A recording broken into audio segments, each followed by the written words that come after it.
Thank you so much for joining us. This is the first time we are going live and doing something live in a live space. We really wish all of you were here as audiences, but hopefully soon we'll be able to do that. So welcoming all today at ADI Ahmedabad chapter as well and Raw Collaborative to join us in this talks today at the Raw Talk series. Sorry about the disturbance, but this is in the backdrop of the show that's happening right now.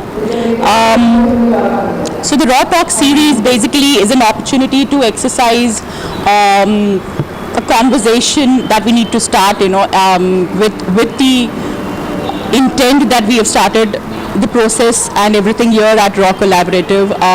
So the conversations are again a very, very important part of the show every year. I would like to introduce Vivek, who is part of the ADI committee and who has helped us set up the Raw Talk series this year, half live and half virtual.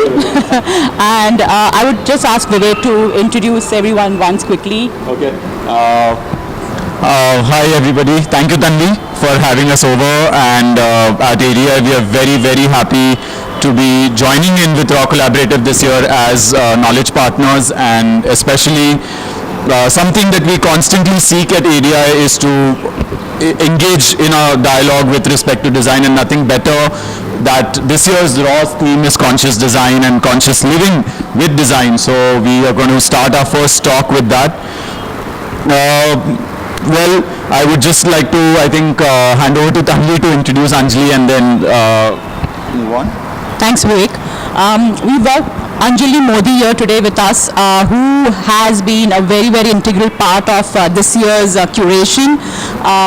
So the topic that we had in mind was something that we all have gone through in this year is consciousness in everything that we do, our choices, as well as design professionals in our work and in our thought processes as well.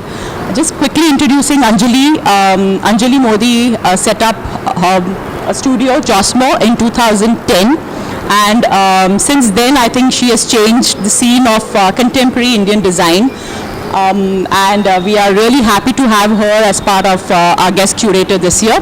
I'll just ask Anjali to also say quickly, a little bit about her idea behind the gallery and the curation that she has put up this year.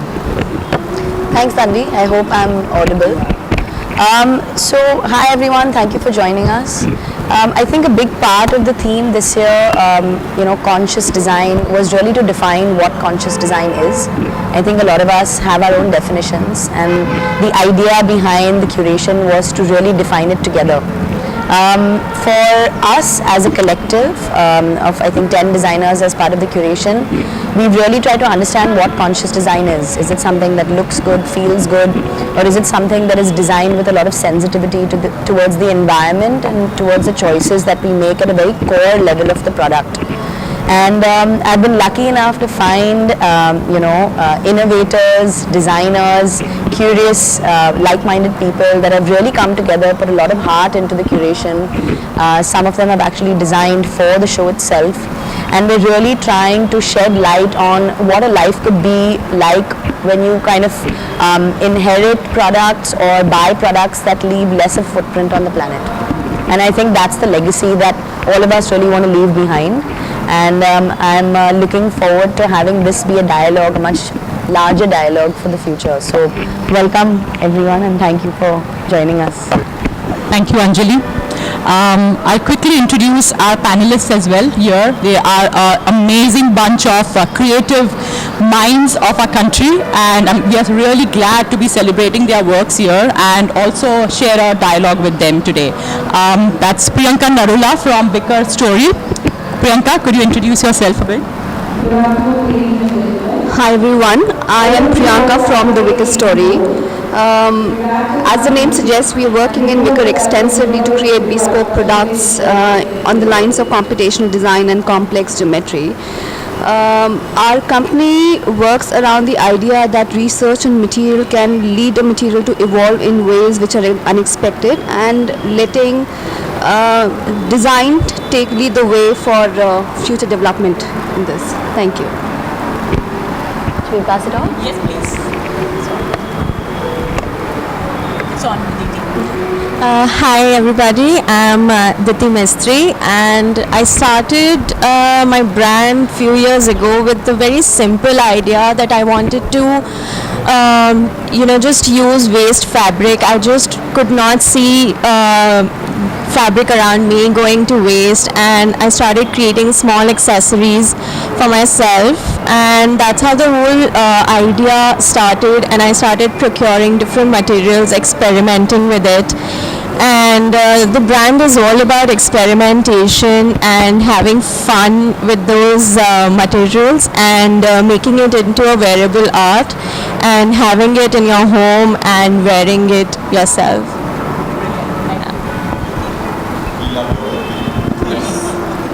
That's Moksh. Moksh, please can you introduce practice Smita Moksh? Yeah, Moksh from Smita Moksh, and Smita will tell you more about Smita Moksh. Yeah, hi, I'm Smita. So Moksh doesn't talk much. So he passes on the talking to me. Not that I'm a good talker. Well, so at Smita Moksh studio, we believe in conscious design is part of our, it's the basis of what we do. It's something that we truly deeply believe in, because of which we started all of this some 10 years, 11 years ago.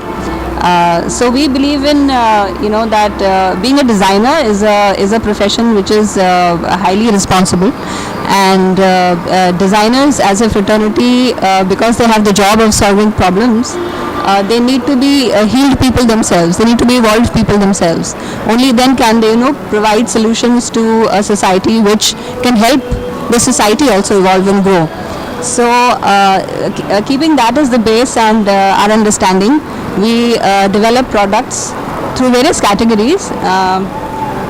Though I think we are more known for our artworks, but we have 9 categories of products in total.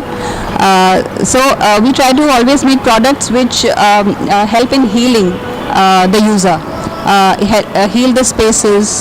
So we work on the 965 theory. Gyan, Yoga and Chetna is the basis on which we work, which is design consciousness, traditional wisdom, and syncing with nature. So syncing with nature is something which is the very, very basic foundation of everything that we do. So, Moksh, you want to add? Thank you. Thank you. Hi, Pratibha.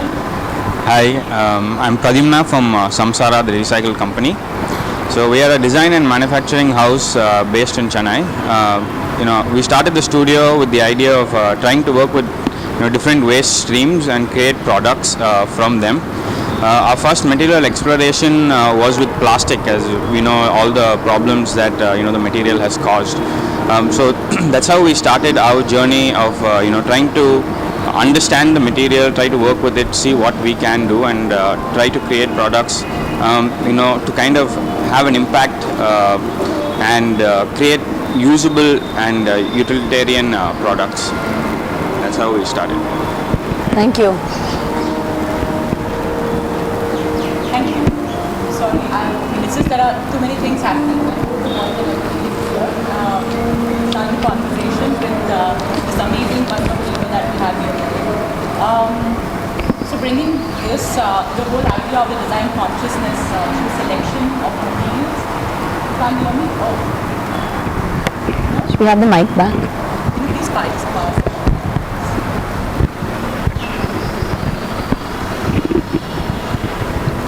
Sorry about that. So coming back to our conversation, bringing design consciousness through selection of materials and production through innovative processes. This talk today brings forth the core question towards consumption of design aided lifestyle products. I would hand over the mic to Anjali to take the first round of questions with the panelists today. Yeah, my mic is good. Thank you. So I think what we'd first like to talk about is selection, process, production and use, because they're all kind of symbiotic with each other. My question is to Pradyumna and Priyanka. What comes first in your design process? Is it the idea of how to create consciously? Does the functional need supersede the conscious and sustainable intent? Tell us a little bit about that.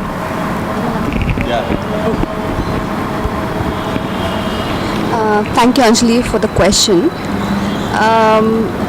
The question here talks about what comes first, idea or sustainability.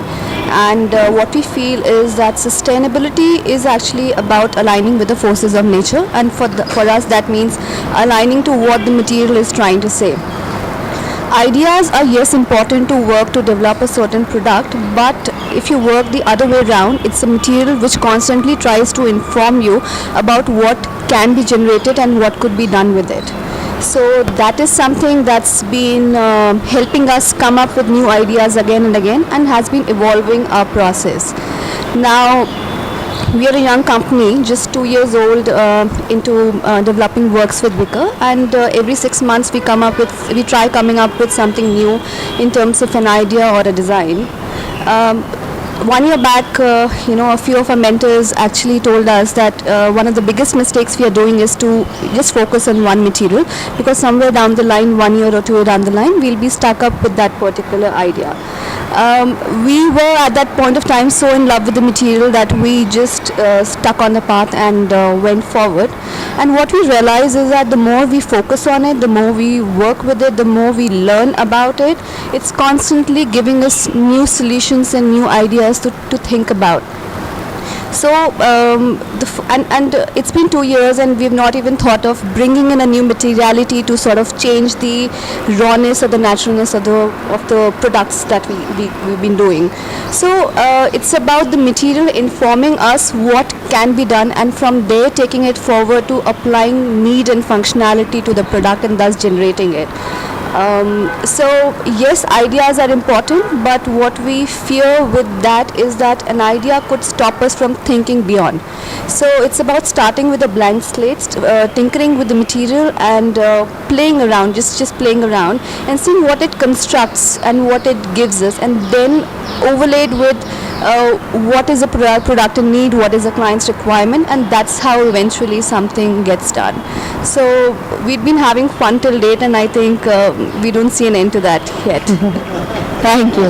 You want to pass it on to Pradyumna? Pradyumna, what about you? How sensitive are you to the plastic that you use? How much do you have to listen to the material, like Priyanka said, or how much can you control the material vice versa? So for us, the consciousness comes in through the material in itself, right? So that's the first thing that we focused on. So when it comes to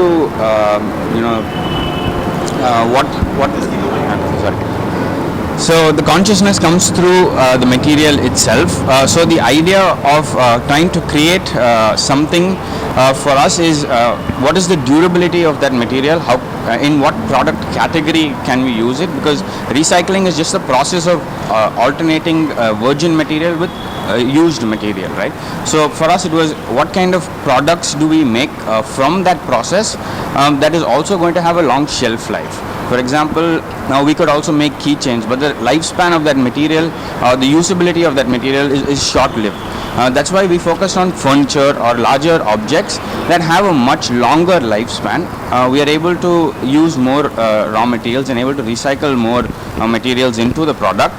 And in that sense, at the end of life of that product as well, we are able to ensure that the product is also comes back into the recycling system. That's also very important because the smaller the object is, the less value it has, and so it has very high chances of again not entering into the recycling system. So for us, in terms of the idea was to create products that are much that have more value in terms of usability. People use it more, not just for aesthetic purposes. That's when people consciously think about that, okay, this is made from recycle, that I also have to do. It kind of keeps reminding them of their role as a part of society, and their conscious choices have an impact as well. Thank you. So my next question is directed towards Smita, Moksh and Priyanka. Let's talk about technology. In today's age, technology is so important, and all of us in this panel try to blend technology and artistry and craft. Tell us a little bit about how you've explored new production processes while blending it with technology, and how important is that balance, between skill and craftsmanship and blending it with new technology and traditional practices. Technology जो रहती है, technology से ही सब कुछ work करता है. World war में जो टेक्नोलॉजी डेवलप हुई, फिर वही पीस टाइम पे यूज़ होती है, वो डेवलपमेंट के लिए यूज़ होती है, वही मेडिसिन में यूज़ होती है. और जिसे हम अभी क्राफ्ट बोल रहे हैं, उस टाइम पे वो टेक्नोलॉजी था. जब फायर इंट्रोड्यूस हुई, जब व्हील इंट्रोड्यूस हुआ, पहले वो हाथ से धागा बना रहा था, तो उस वक्त लग रहा था कि दिस इज़ हैंडीक्राफ्ट. फिर वो चरखे से बनाने लगा, तो चरखा टेक्नोलॉजी हो गया. चरखे ने उनको आउट ऑफ जॉब कर दिया. That was handicraft and this was technology. Right. फिर उसके बाद लूम्स आ गए, फिर हम यान जो है उससे बनाने लग गए, तो वो स्टीम इन्वेंट आ गई है. फिर अभी इलेक्ट्रिसिटी आ गई है, तो वो बदलता जा रहा है. अब वो चरखे को अब हैंडीक्राफ्ट बोल रहे हैं.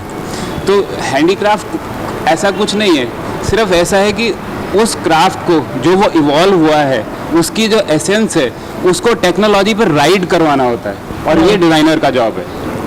अगर डिज़ाइनर ने उसको ठीक से राइड नहीं करवाया, जैसे एक सिंपल सा एग्जांपल है, अगर डिज़ाइनर्स ने शुरू से ही पहले बताया होता कि सोलर एनर्जी को यूज़ करके कार बनाओ, तो इतना रिसोर्स हम पेट्रोल का, डीजल का यूज़ ही नहीं कर रहे होते. तो आज हमारे पास सारी सोलर के डिज़ाइंस होते. आज हम जब वो सब ख़त्म हो गया है, अब बोल रहे हैं कि अच्छा अब सोलर कर लेते हैं. सो वहाँ कॉन्शियसनेस की ज़रूरत थी. कॉन्शियसनेस यानी चेतना. ठीक है, जिस समय पे जितनी चेतना होती है, उसी से ही युग बदलता है. युगांतर उसी को ही बोलते हैं. चेतना अगर अच्छी है तो वो सत्ययुग है, अदरवाइज वो कलियुग है. ठीक है, तो हम लोग स्टूडियो स्मिता मोक्ष में इसी पे ही काम करते हैं कि सबसे पहले तो चेतना होनी चाहिए. अगर चेतना है तो ही आगे बढ़ पाओगे. उसके बाद ज्ञान आएगा, यानी कि यार ट्रेडिशनल विजडम. और उसके बाद जिसके पास ये दोनों चीज़ आ गई, then it is yoga. Then you are in sync with nature. और अल्टीमेट हर डिज़ाइनर को कहीं ना कहीं किसी न किसी तरीके से इस चीज़ को ज़रूर पकड़ना चाहिए. तभी हम सबकी लाइफ में कुछ डिफरेंस लेके आ सकते हैं. चाहे वो मटेरियल का सिलेक्शन हो, चाहे वो प्रोसेसेस हो, चाहे प्रोडक्ट का डिज़ाइन हो, ये पूरा होलिस्टिक लेके, सबको साथ लेके, जिसे हम सह अस्तित्व बोलते हैं, को existence. This is in design we call it system thinking. तो अगर ये लेके हम चलते हैं तो कभी कोई गलती होती नहीं. डिज़ाइनर्स को इतना रिस्पॉन्सिबल होना चाहिए कि वो ट्रेंड सेट कर देते हैं. और हमने अगर गलत ट्रेंड सेट कर दिए, हमने शुरू कर दिया कि ओके डीजल कार सुंदर बना के चलाते हैं, तो फिर वही चलता जाएगा. तो हमें गलत ट्रेंड्स नहीं सेट करने चाहिए. Thank you. Shortly put, technology का जो question था is that technology is just a tool, and the designer is a person who is using that tool. It's the consciousness which tells the designer how to use it. So it's nothing more than that. With the times, as technology improves, the tool is improving. We have to have the. If I can correctly, I don't know if I'm audible, but this is something that I might be speaking out of turn, I'm sorry. But just to see whether technology and craftsmanship, there is a divide that people are making in general in conversation. I like what you're saying, that it converges at a lot of points. Yes. It evolves over a period of time. It's an enabler. It's a, yeah, exactly. Yes. Yeah, nice.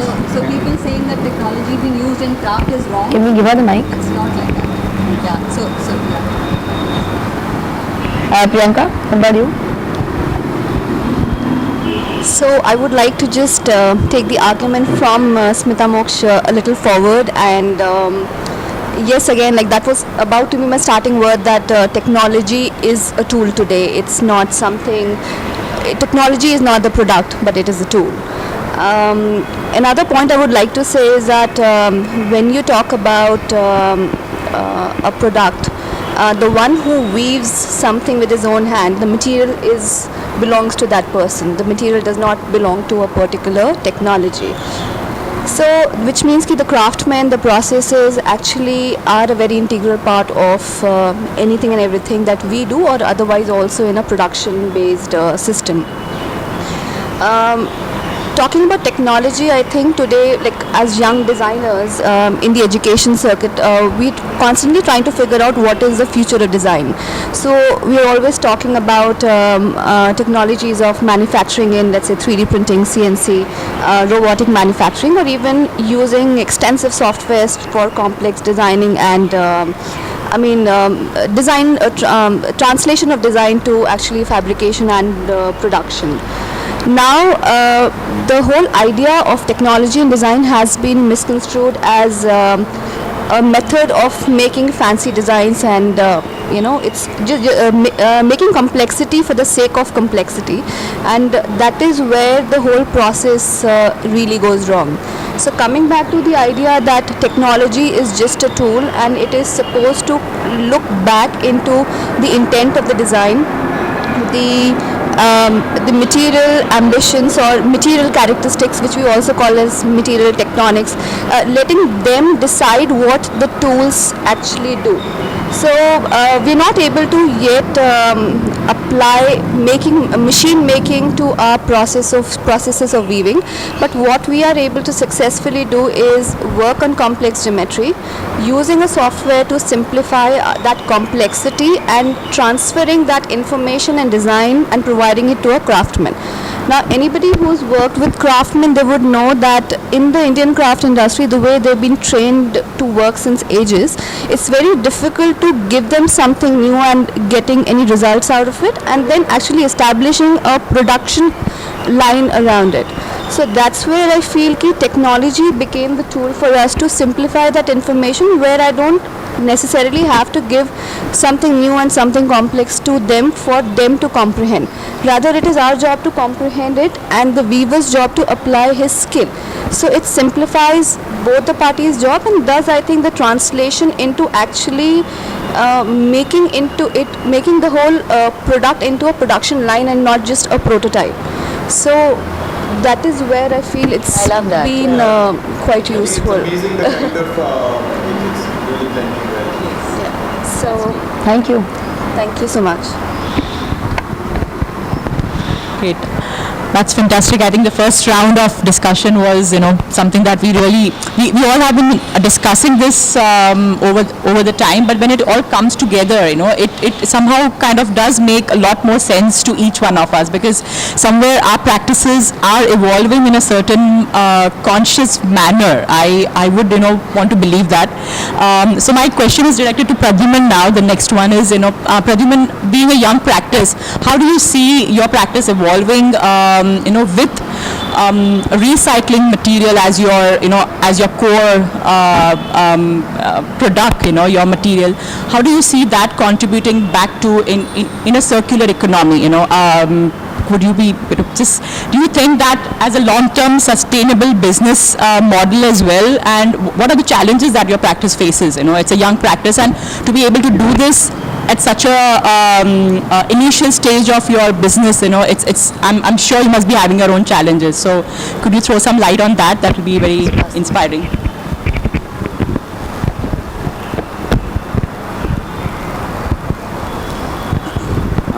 So yeah, from plastic perspective, recycling is just one of the tools for the circular economy, right? So it's the first step where we kind of reuse the existing materials into transforming them to give them a new life, right? But it also comes down to the conscious choices of reducing the amount of new plastic that is being generated, and it's a whole game. So recycling is not necessarily the only thing that will help solve the plastic crisis, but it's one of the steps that is needed to kind of educate people, to show them what can be done if they segregate their waste. So the initial thing comes down to segregation of the waste. for us it was how can we show people what happens to that waste that they can segregate. So that's the first step. The second step is where they have to make the conscious decision to consume less amount of plastic. It's very hard because it's a constant competition between people blaming consumers and the brands blaming we putting the blame on the brands and the brands putting the responsibility on the consumers. I think it's where everybody comes together to kind of solve the problem. It cannot be put on a singular entity. As a brand, yes, definitely recycling plastic into products is something that is new. It's a very new material that we're exploring. So it takes time to kind of educate people, because people see the material, they don't understand what the material is. So it takes time to kind of make people aware of this material, then get other designers on board to kind of experiment with the material. So for us it was more about trying to work with other designers as well, because that's the only way we can actually spread it on a much larger scale. That's when they can explore the material, they can further push the boundaries and the limitations of that material, and then we can also help in that process as well. Okay. Can you pass it back? I'll just pass on. Thank you. So Vivek, would you want to take on the last bit of our discussion? Okay. I don't know if I'm audible. Am I audible? Okay, thanks. Great. So I think this mic can go there, for example. Just Yeah. so I think we've got some fantastic ideas that have opened up so far with respect to this, and we can just only hope that we can continue conversations on that. However, coming to the core idea of economics about within consciousness, the aspect of consciousness, not only also as Moksh put it as Chetana from within, as well as that transferring to the kind of products, the kind of products that you make, and the idea of business. How does it work with respect to economics? At the end of the day, that needs to sustain for you to be able to do what you're doing. So the first question is to Pradyumna and Neeti again. I'll just quickly ask about whether there is a pressure to disguise your products to not look like it was made out of waste, or it is made out of low-cost materials, or it has been upcycled. From a pure marketability point of view, is there any? Actually, I face constant pressure that it has to look aesthetically good as well, because when my client is wearing a piece which is made using leftover fabric, I mean, when I tell them that I've used the leftover fabric creating accessories and home decor, it's actually an added point, but they are also surprised that, okay, I mean, how can something which is looking like a cushion or it's a face, how is it like a leftover thing? Because usually a lot of pieces are a patchwork, or patches are put together to create a design, but for me, I like to put them together in a character and tell a story through that. So a lot of my designs are from my travels and emotion, and I like to put them into a wearable form. So, sorry, I'm drifting away from the question. No, that's so there's actually, and also as a designer, there's constant pressure that you have to keep inventing something new, exactly. because you have to stay in the market, and when a customer comes to you and they see one piece, and then they can't come back to you again, because that's what you're creating. So for them to come back to you again, you have to constantly create something new. So for me, travel really helps. I'm constantly going around, and I'm super inspired by the characters around me and people having conversations, and they really influence my design and thinking. And that's how I create my pieces, and they tell a story to people.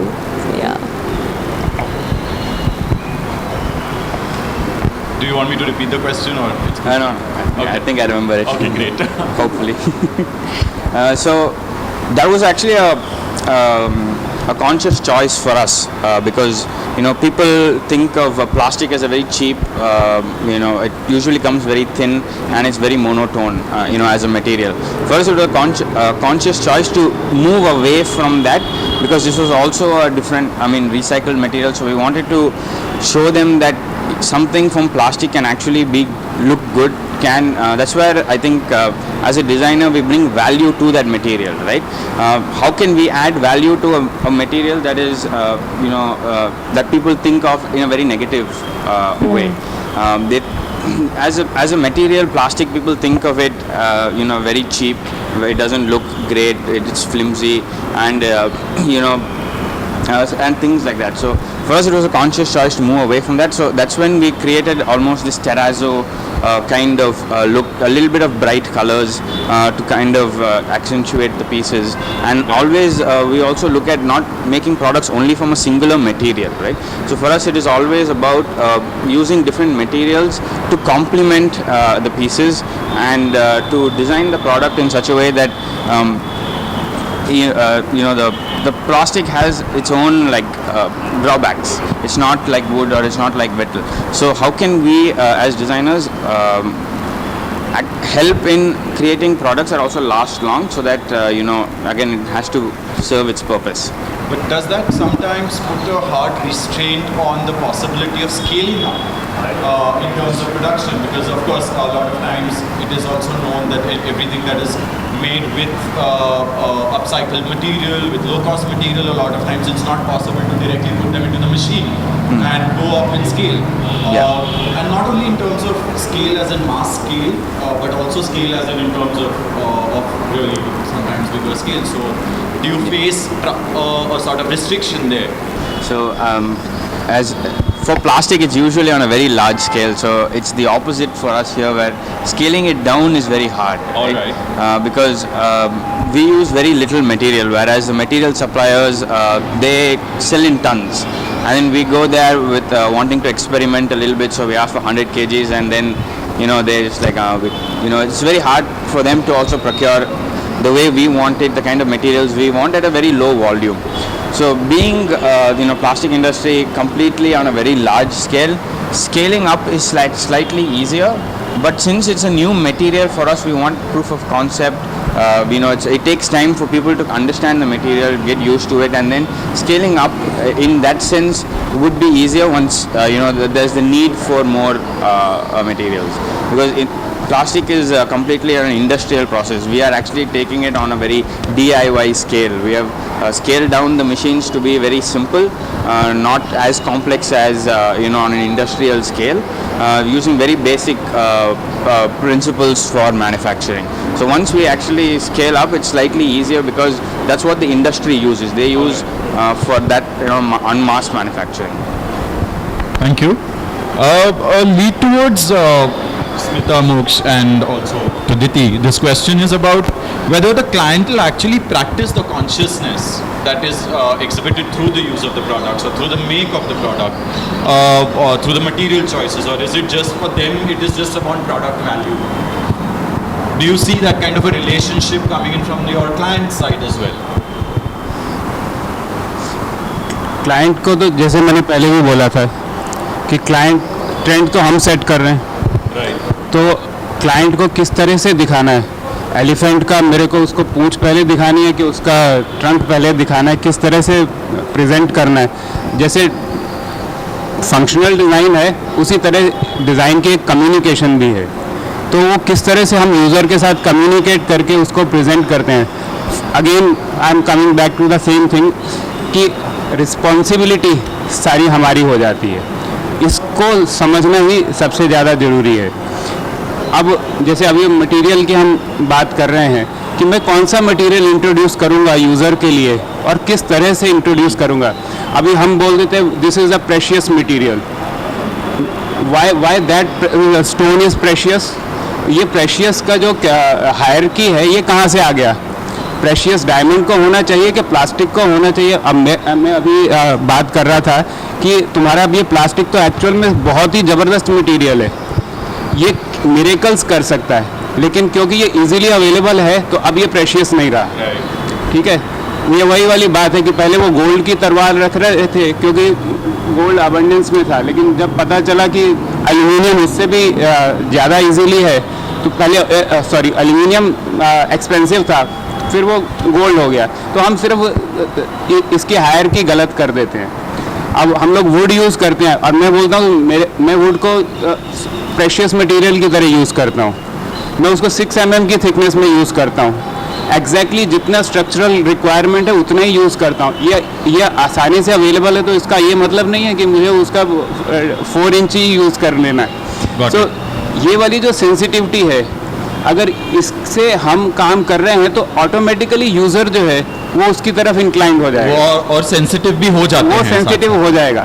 और चीज़ों को simplify करके अगर आप user के सामने रखोगे तो उसमें ये सेंस आएगी कि अब मैं वही खरीदूंगा। अगर मैं अपने प्रोडक्ट में ये सेंसिटिविटी दिखा रहा हूँ कि देखो ये छोटा सेक्शन यूज़ करने से still you can have that product, that box जो है जिसमें 12 mm हर कोई यूज़ करता है और मोक्ष जो है उसमें 6 mm यूज़ करता है, तो दूसरी बार वो दूसरे प्रोडक्ट, दूसरी ब्रांड और दूसरे डिज़ाइनर का प्रोडक्ट लेते वक्त भी उससे वो कॉन्शियसनेस आ जाएगी यूज़र में कि थोड़ा कम यूज़ कर लो भाई, क्या फ़र्क पड़ रहा है। तो इस तरह से ये अगर हम थोड़ा भी एफर्ट करते रहेंगे, we can change the world. So it is also about conscious behavior and responsibility towards the customer and Yes. sort of increasing that knowledge Yes. base, right? As designers, we have the skill of making the product in such a way that it appeals to the user.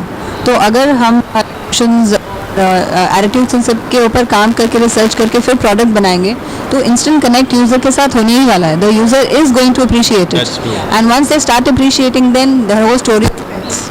But it's also a slow journey. We all are realizing that Yes, over a period of yes. time. It's a slow distance. It's a long distance, slow journey, I believe. I think I would like to add something there. Yes. I would like to add something there. You know, while we are all talking about the products right now, I think a platform like Raw Collaborative also has a very similar journey and a very similar narrative. You know that slowly over the last 4 years, you know, we have slowly, consciously sensitized, you know, the users towards the design process. You know, it was always the end product what mattered, you know, till now. Whereas if over the years, what we realized that what really goes behind is the thought process. You know, and so what just like what Moksh just said, that you know, if the designer is putting in so much thought process, it has to be brought out into the narrative of the product, you know. So that is something which we have celebrated at Raw Collaborative, and the response from the end users, you know, the understanding is absolutely brilliant, and that's so encouraging, you know, to the extended design community, that we would like to push our boundaries and, you know, keep experimenting, bring more consciousness in our processes, in our material selection, in our, you know, everything that we do as designers. So I think it's not just products, but it's also spaces and dialogues and platforms like these, which are probably kind Which also gives us an opportunity to be here seated and have a conversation about this. So I think it's all combined. So yes, Diti. Yeah, I mean, I don't know what more to add actually because like everything got covered. But yeah, like for me also, because I'm using fabric, and again, like it's so easily available that so I see a lot of fabric going waste. I'm collecting fabric from local tailors, and they when I'm collecting it, they actually see it like, अच्छा, you know, ये कबाड़ लेने आई है, इसको दे दो.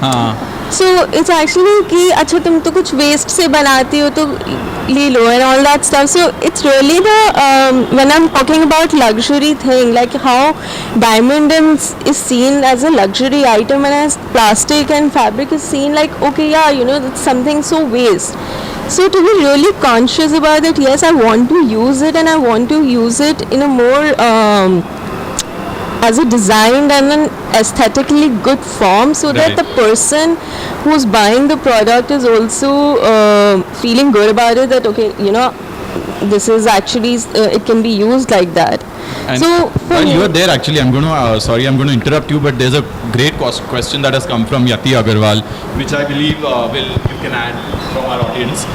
How do you create a color palette with scrap or old fabric, especially when you're working on home decor products? For example, the cushion design Gajjar.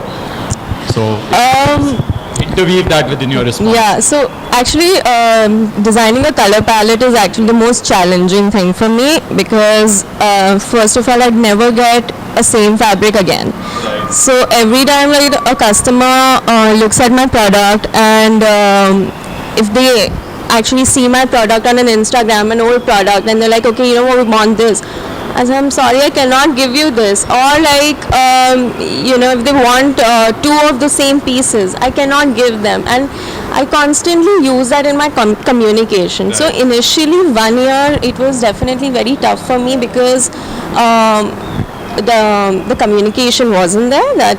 But now I use that in my talking and that, you know, this piece will not be the same. So even people who visit me on exhibitions, if they want that piece, I was like, okay, this is like a one time. But now something which is very good about it is that the person gets their own identity and it will be unique.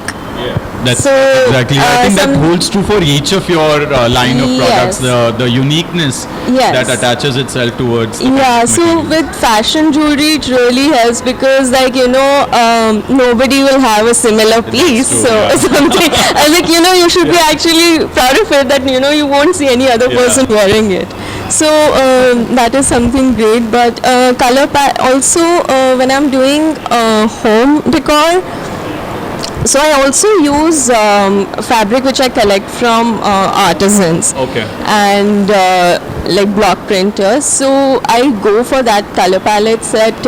Okay, something which will match whatever fabric I'm getting from the waste as well. Right. So I'm constantly playing and spend a lot of time with the fabric. I'm always surrounded with like bunch of fabric and just keep putting it onto each other and spend meticulous time on it.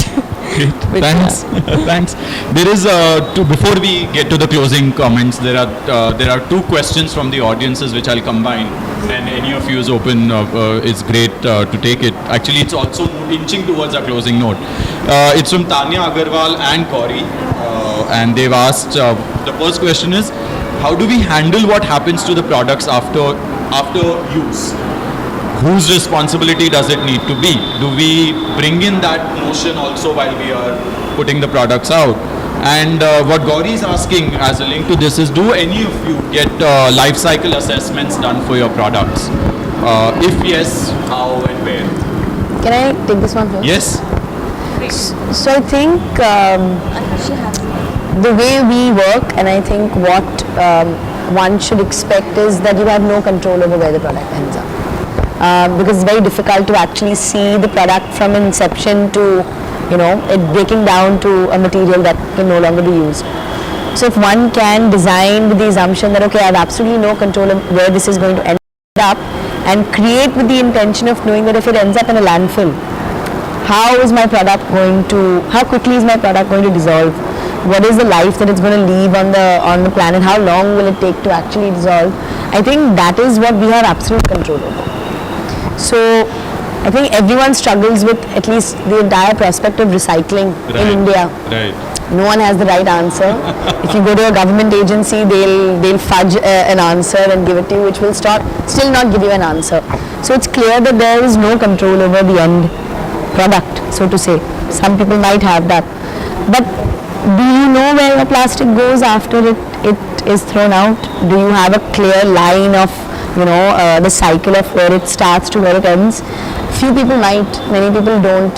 So why try to break down a problem that would be so much harder to tackle, where you can plan for controlling a step before? So that really interests me, because then it opens up a whole new set of challenges in terms of the materials that you use, in terms of what material to use, what material not to use, how much to interject. I find that very fascinating. So what do you guys think? So, you know, when I'm actually increasing the life cycle of the product, I actually go back to how my grandmother used to fix things. So, I mean, with fabric, it's like you just stitch and fix up those things, so it actually stays with you much longer. So working with fabric actually helps that. So even if a accessory is broken or it's torn, if like just a little rough and something, you can fix it. I feel like those mistakes in fact make the product look much it's got a story to tell when the moment that mistake happens or it's that fixing has happened. So I like that thing about the fabric, that it can be fixed and it's staying with the consumer longer. Okay, so I think pretty much getting the answer. Just a final closing word from each of you before we wrap it up, and I think everybody is waiting for that. So regarding the idea of within the fierce economic battle that happens, especially in the segment of well-designed products, how do you all see the idea of conscious design scaling outward, reaching more people, not just to a certain segment of society, but overall? And at the end of the day, is it dependent on the consumers and their knowledge of the subject related to conscious design and using conscious products? Or is that even necessary moving forward? Can we just continue to make what we are making and automatically bring that about in the mainstream? So yeah, देखो इसमें जो इस सभी चीज़ों का एक ही answer है, that is your consciousness towards optimisation. Optimisation मतलब हर चीज़ में ऑप्टिमाइजेशन होना चाहिए. तो हमको एज डिज़ाइनर्स, प्रोड्यूसर्स इस बात को बहुत क्लियरली समझ लेना चाहिए कि कुछ भी गलत चीज़ में, गलत प्रोपोर्शन में नहीं होना चाहिए. ठीक है, तो जब वो करते हैं तो इसको हम लोग हमारी प्रैक्टिस में इसे मेल्ट बोलते हैं, कि चार चीज़ों में हमें ऑप्टिमाइजेशन करना बहुत ज़रूरी है. एम इज़ मटीरियल, कि मैं मटेरियल गलत नहीं यूज़ करूँगा. पहले सिलेक्शन ऑफ मटेरियल, फिर उस प्रोपोर्शन ऑफ मटेरियल.